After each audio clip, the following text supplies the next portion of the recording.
You ask Tiger to solve. This deals with linear equations with one unknown. The final result is x equals 5. Let's solve it step by step. Group all d terms on the left side of the equation. Subtract 7x from both sides. Group like terms.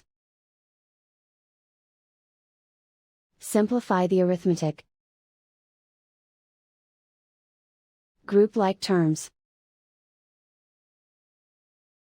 Simplify the arithmetic.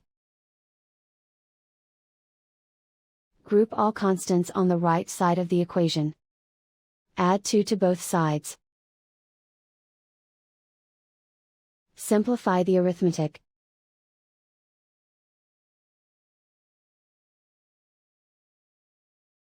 Isolate the d. Divide both sides by -4. Cancel out the negatives. Simplify the fraction.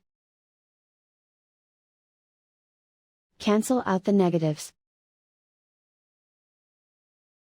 Find the greatest common factor of the numerator and denominator. Factor out and cancel the greatest common factor. And so the final result is x equals 5.